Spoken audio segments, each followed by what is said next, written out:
Andrew, how's the squad shaping this weekend, and are you looking like any debutants this week? Look, yeah, it's always hard to tell when we haven't done main training yet, but there'll be a couple of changes to our team through McGovern and Bo Allen going out clearly, but we had a really strong performance in the Waffle last week, which was great, so we'll just look to pick the best team available for the game.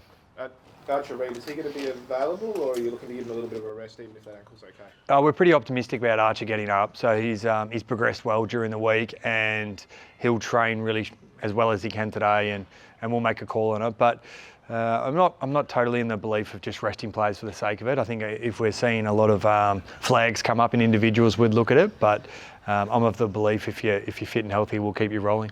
You had a couple of interesting moves in the Waffle at the weekend. Tom Cross played as a forward and Tyron Jewell gets back. Can you explain those moves and how you're looking at them? Yeah, I think it's just part of our progression. Like we think Rossies are going to be a really good mid in the long term for us, but it's really hard to play AFL mid in your first year. Like there's just not many people that do it, so we're trying to find another way for him to get into the team.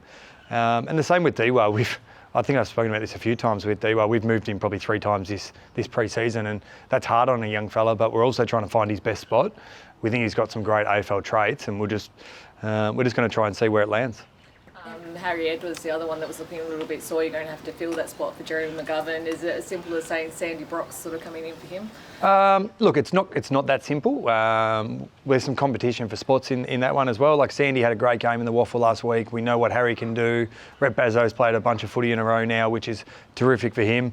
So there's some competition for spots there, which is pleasing. And the Tigers play a bit smaller as well, or they have shown to over the past few weeks. They may make some changes, but we'll try and find our best mix in that backline. What have you made of Bazo's recovery? It's been quite a period of time since we've last seen him. Is he in contention and back to sort of that AFL level yet? Yeah, he is. He's starting to really build his game. I think he's, don't quote me on it, maybe 4 or 5 full games now, which is really terrific to see. He's had so many challenges with his body over the last few years, so he's starting to build his game, and we're seeing the rep Bazo that we were hopeful we'd see. Seems like there's a bit of excitement. Elijah Hewitt was talking about playing at the G for the first time. I guess how do you harness that excitement, but also I guess make sure that sort of focus on Richmond and what they have to get done?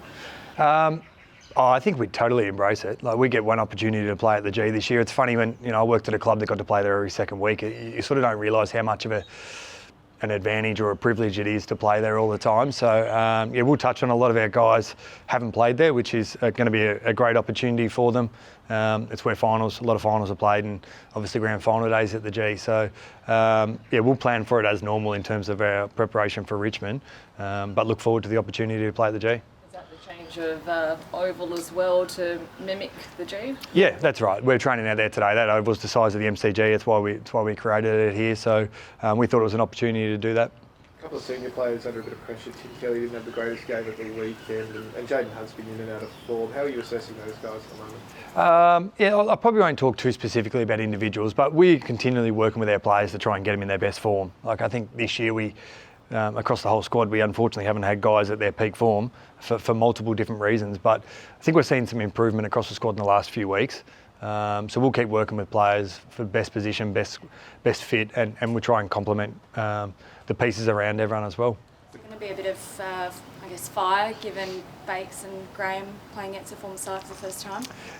Look, I think so, yeah. And we look forward to that. I think you saw a little bit of it with Daniel Rioli last week and the Tigers.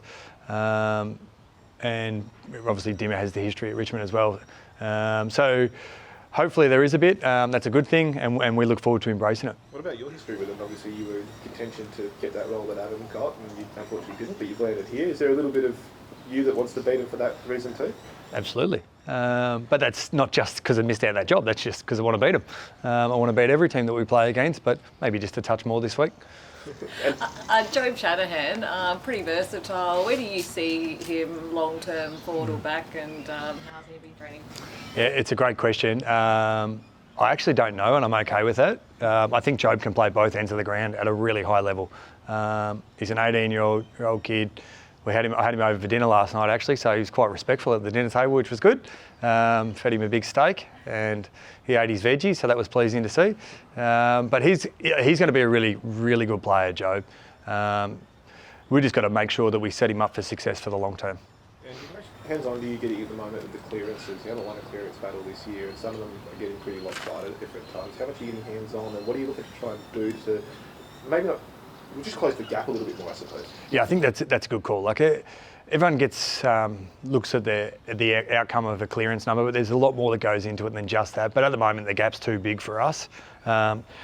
Probably the biggest two areas we're having trouble with are centre bounce and forward 40. We understand that. The between arc stuff is actually not so bad, but we're putting a lot of work into it at training in our education piece.